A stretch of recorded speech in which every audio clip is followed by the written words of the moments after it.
wabarakatuh. Perkenalkan, nama saya Zalfi Ekayanti dari Prodi Budidaya Perairan. Pada video kali ini saya akan menjelaskan tentang konsep dasar kimia. Untuk lebih jelasnya, simak video berikut.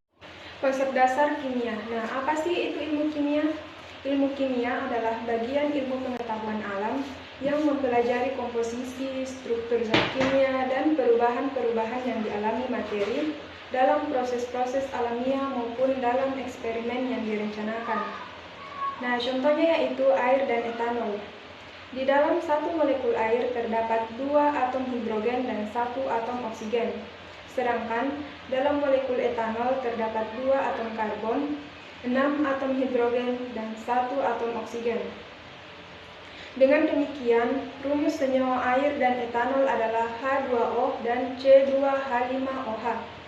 Struktur zat kimia yang sesungguhnya menggambarkan letak atom-atom dalam ruang atau 3 dimensi. Kita bisa lihat pada gambar struktur air dan metanol yang telah disederhanakan. Nah, perubahan-perubahan suatu zat kimia sering mengalami perubahan baik secara alami maupun perlakuan manusia. Zat diidentifikasi dari sifat-sifat dan dari susunannya, atau biasa disebut dengan sifat-sifat kimia, yaitu warna, titik leleh, titik didih, viskositas, kerapatan, dan kalor jenis. Sifat fisika suatu keadaan di mana tidak mengakibatkan pembentukan zat baru atau tanpa mengubah susunan atau identitas suatu zat. Sedangkan sifat kimia adalah kecenderungan dari suatu zat untuk mengalami perubahan kimia. Misalnya, sifat kimia dari air adalah akan bereaksi secara hebat dengan natrium dan akan menghasilkan gas hidrogen dan suatu zat yang disebut natrium hidroksida. Apabila kita perhatikan sifat kimia ini, maka terlihat bahwa air dan natriumnya mengalami perubahan yang disebut dengan perubahan kimia dan menghasilkan zat. Setelah kita perhatikan sifat kimia ini, air dan natriumnya hilang diganti oleh zat lain. Di sini juga saya akan menjelaskan tentang apa sih itu materi. Nah, materi adalah segala sesuatu yang menempatkan ruang dan mempunyai massa. Pada prinsipnya, semua materi dapat berada dalam 3 wujud. Yang pertama yaitu padat, yang kedua yaitu cair, dan yang ketiga yaitu gas. Yang membedakan dari ketiga wujud materi ini adalah kerapatan antar partikelnya. Yang pertama yaitu padatan. Padatan adalah benda yang kaku dengan bentuk yang pasti. Yang kedua yaitu cairan. Cairan tidak serigid padatan dan bersifat fluida, yaitu dapat mengalir dan mengambil bentuk sesuai wadahnya. Yang ketiga yaitu gas. Seperti cairan, gas bersifat fluida tetapi tidak seperti cairan. Gas dapat mengembang tanpa batas. Ketiga wujud materi ini dapat berubah dari wujud yang satu menjadi wujud yang lain. Dengan pemanasan, suatu padatan akan meleleh dan menjadi cairan. Pemanasan lebih lanjut akan mengubah cairan menjadi gas.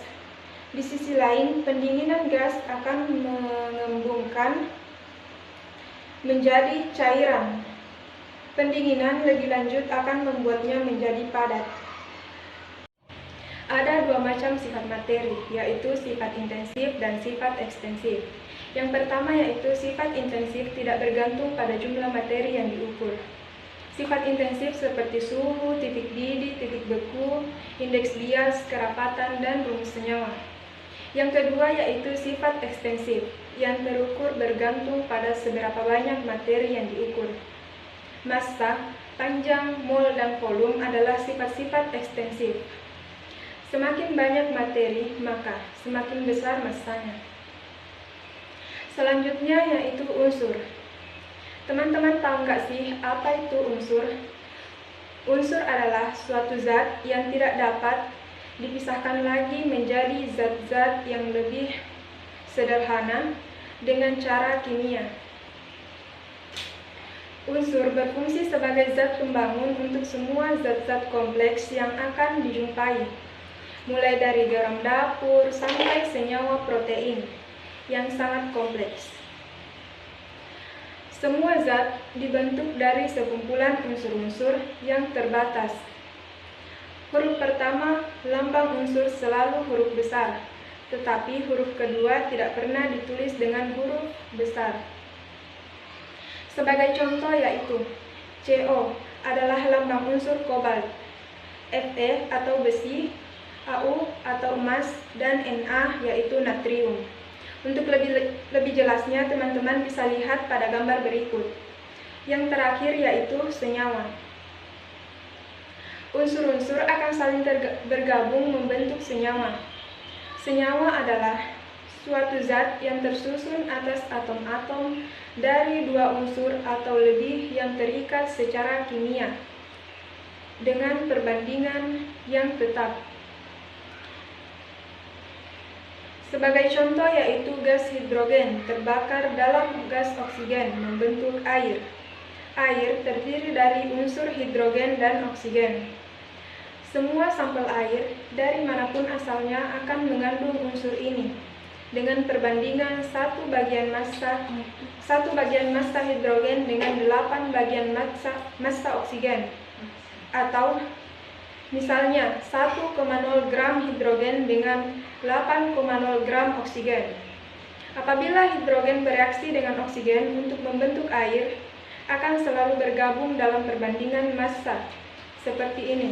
Jadi, apabila ada 1,0 gram hidrogen yang bereaksi, maka tepat 8,0 gram oksigen yang juga bereaksi. Tidak lebih atau tidak kurang, atau 2,0 gram hidrogen bereaksi dengan 16,0 gram oksigen menjadi 18,0 gram.